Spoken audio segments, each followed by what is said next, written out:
Nagbimisulang dagat ng tao ang paligid ng Quiapo Church sa tuwing sasapit na ang January 9. Milyong-milyong deboto ang dumaragsa dito upang sumama sa prosesyon ng Black Nazarene.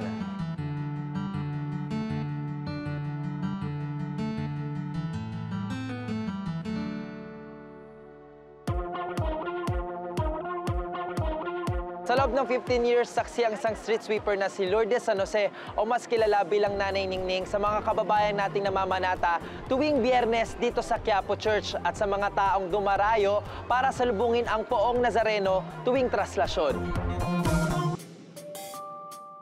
Bago mag-alas 4, nagsisimula na yung magwalis. Pumapatak na 7 hours at trabaho nila isang araw.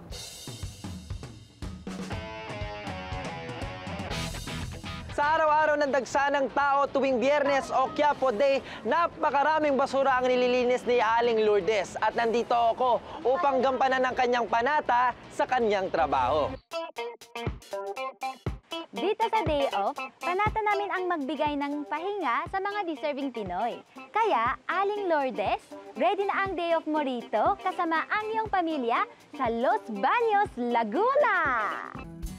Ready na ako maging street sweeper for the day. Pero bagong lahat, kailangan muna nating sorpresahin si Aling Lourdes. At ngayon, kasama natin ang boss niya na si Sir John Jericho Haring. Hello, Sir Jek. Hello, sir. Kamusta po? Magandang araw po sa inyo. Umaga po.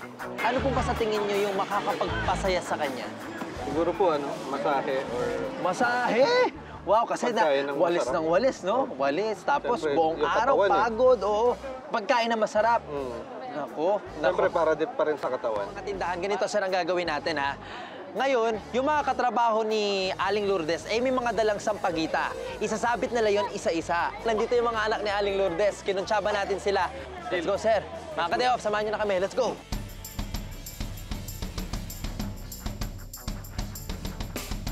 Uy, ano ba yun? Dito mo nga, dito mo magkakaroon. Ano ba yun?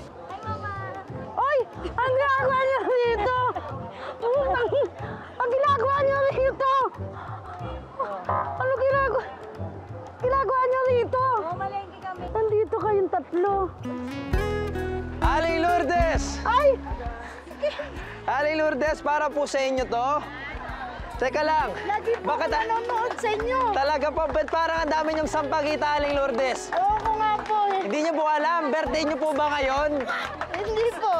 Pero parang may kulang pa dyan sa sampagita na suot niyo eh. Ano po? Alam niyo po kung anong kulang, nanay? Ano po? Alam niyo po ba kung ano, Aling Lourdes? Hindi po. Aling Lourdes, ikaw ang aming Day Off winner!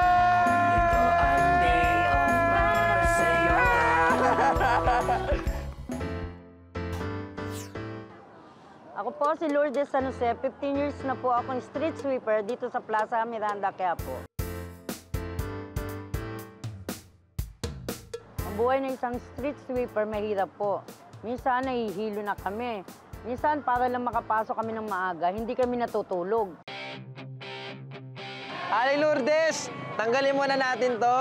Napakadami nagsabit sa'yo. Dahil ito naman ang isasabit natin para sa'yo. Yan. Yan oh! Napakaswerteng araw para sa'yo, Aling Lourdes. Palakpakan naman dyan! Kumusta naman po ba si Aling Lourdes bilang katrabaho? Unang-una po, masipag. Kaya yung gusto ko sa kanya madiskarte sa pagwawalis. Michelle, Princess Cathy, ano ba ang masasabi niyo sa inyong napaka-sexing nanay? Deserve mo yan, ma. Ilang taon lang wala si Papa, alam ko malungkot ka.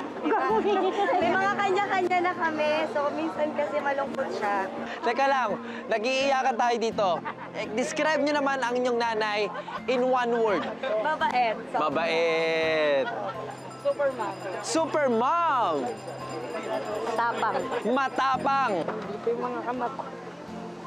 Nakita nila yung ginagawa ko na live na nagwawalis ako. Nandito sila ngayon. First time lang po ba na makita na kayo ng inyong mga anak kung ano po ba yung trabaho niyo talaga dito? Alam po nila yung trabaho ko, pero ngayon lang nila ako nakita nagwawalis dito sa kalsada. Nanay, eto naman ho. Ano ho ang message niyo kay Sir Jack? Sir Jex, salamat po. Saka doon sa foreman ko po, maraming salamat, ma'am. Sa mga kasamahan ko, thank you. So, ka-day off, tara na! Maging street sweeper na tayo! Let's go, Nay! Actually, lagi ako pumupunta sa Quiapo Church. Pero dahil sa trabaho, minsan na madalang na lang. Pero naghahanap pa rin ako ng oras para pumunta sa Quiapo Church kasi panata ko na talaga ang pumunta dito.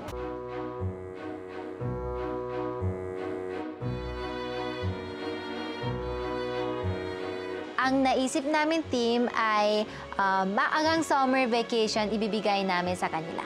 Pumunta kami sa isang resort sa Laguna na inspired by Santorini. So, ang ganda ng parang feel na very Greece feel.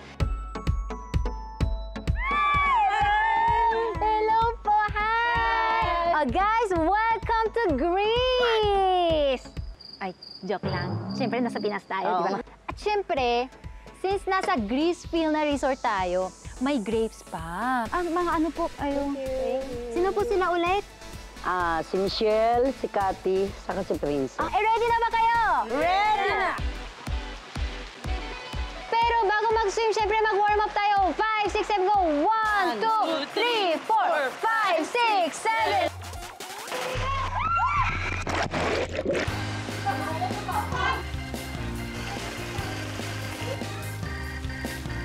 Masaya.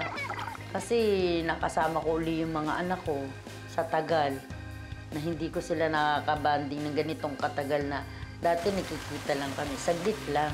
Dito ko lang na-experience yung katabi ko sila, kausap ko sila.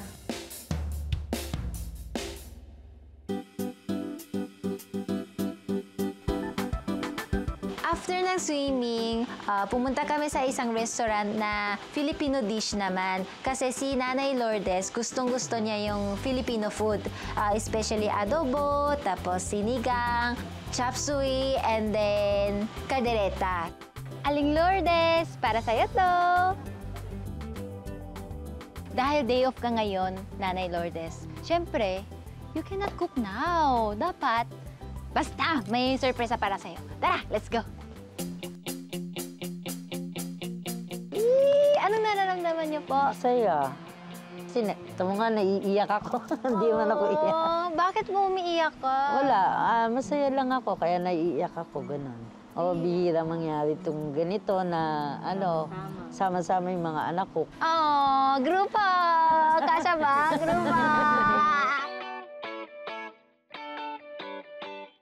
Nanay Lourdes, ano po yung pinakagusto mo dito? Ito, Caldereta? Bakit po? sarap siya. Tama lang yung anghang niya, hindi maanghang. Makakain mo siya.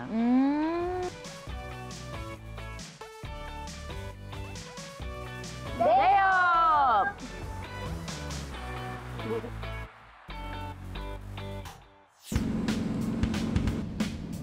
After ng lunch, pumunta kami sa isang area na pwede bumili ng mga pasalubong para sa family niya.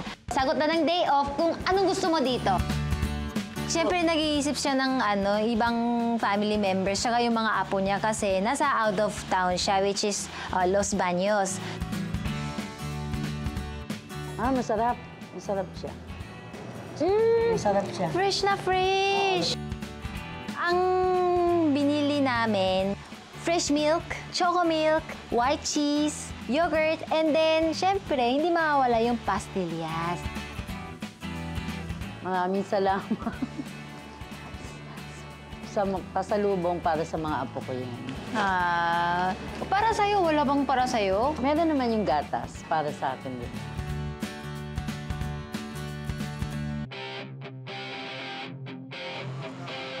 Nanay Lourdes, naikwento ni Ken na trabaho mo sobrang hirap kasi puro body work, di ba? So ito na, wish granted na dahil sagot na ng day off, whole body massage! Oh! Excited na ako. Sige, let's go! Let's do it!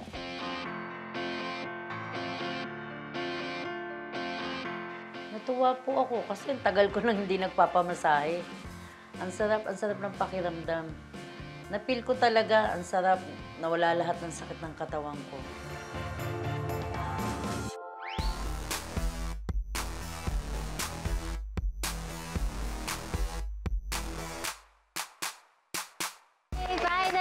na ang day off mo, pero syempre, hindi maging kompleto ang day off pag walang dinner, di ba? And dahil dyan, may Korean dish tayo for tonight.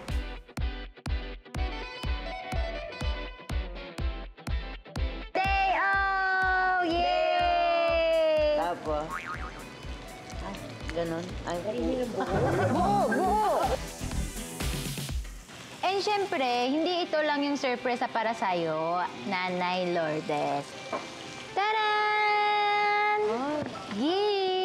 thank you. Ito, hindi lang sa day off, inihanda para sa'yo, pero kasama yung mga anak mo.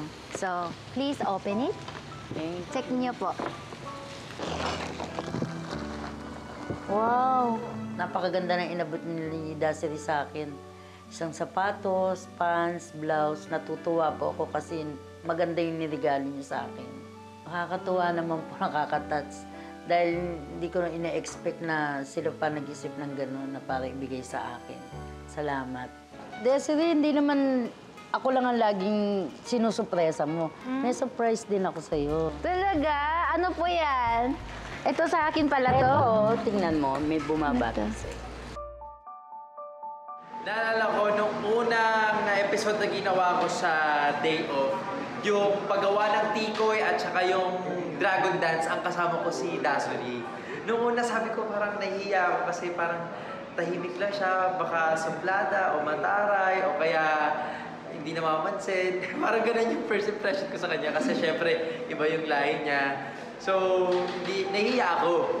Pero nung nakausap ko siya at nung nakapagkwentuhan ako sa kanya, Kengoy pala si Das! Sobrang bait ni Das. And nakaka-proud at nakaka-believe kasi ang galing niya, ang husay mo Das sa lahat ng ginagawa mo. Mapa-host, mapa-singing, o dancing, napakagaling mo. At sobrang proud ako sa'yo. At kung ano man yung tatahakin mo ngayon, kung ano man yung gagawin mo ngayon, nandito pa rin kami, susuportahan ka namin. At lagi ka mag-ingat. And we love you. And we're gonna miss you. Oh, I love you too! Hi, Das! Oh my gosh, Dasi! Naku! Ang dami-dami nating pinagdaanan na nakakatawa at nakakatakot. And I'm so happy na nakilala kita through day off. Ang pinaka-memorable na ginawa namin ni Das ay yung alimango, yung lumulubog sa lupa yung mga bota namin, tapos sobrang hirap. Ang dami-dami talaga naming adventure ni Das. Kaya ko yan! Nakita ko kung gaano siya kagaling, kawalang arte, gaano kabilis matuto, kaya talagang hanga ako kay Das. Sobrang happy ako para sa magiging future mo. Alam mo na isa ako sa talagang mga #1 fan mo. Bilib na bilib ako sa kasipagan mo at saka sa talento mo. So, I'm excited for you, Das, and I wish you all the best. At nandito lang kaming tropang day off para sa'yo forever. Love you! Huwag mo ako kakalimutan! Hindi yung ako lang ang lagi mong pinaiyak, ikaw din. Hello, Das! God bless your new journey. Siyempre, mamimiss kita dahil ang tagal kitang kasama, hindi lang sa day off, sa ibang mga guesting shows din natin. Das, this is a new journey for you. I am so excited because this is a promising job for you, okay? Good luck and we will miss you so much. Ay, Korean pala. Kamsahamnida! I love you.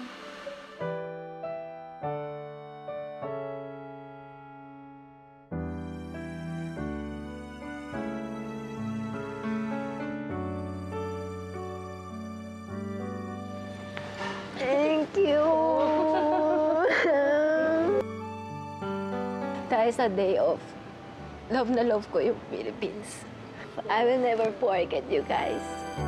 Sobrang nagulat ako na, syempre ito yung moment ni Nanay Lourdes, pero meron din pala akong sorpresa. So, ito yung first time na narinig ko from them na yung talagang heart-to-heart message. So, sobrang na-touch ako and thank you so much. Hanggang naiiyak na ako. Sobrang na-touch ako. Thank you, Day Off. Thank you, Ken, Janine, and Ate May. Love you guys.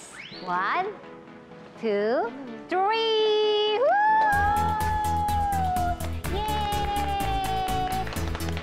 Alam ko kasi, Nanay Lourdes, mahilig ka magluto, di ba? Oo. So, nag-prepare kami ng isang set ng pangluto. Oo. Yay! Nanay Lourdes, anong masasabi mo sa buong experience sa day off? Masaya. Banding ng pamilya ko. Tapos, Si Dasiri, nakilala namin. Love you, love you, love love you. you.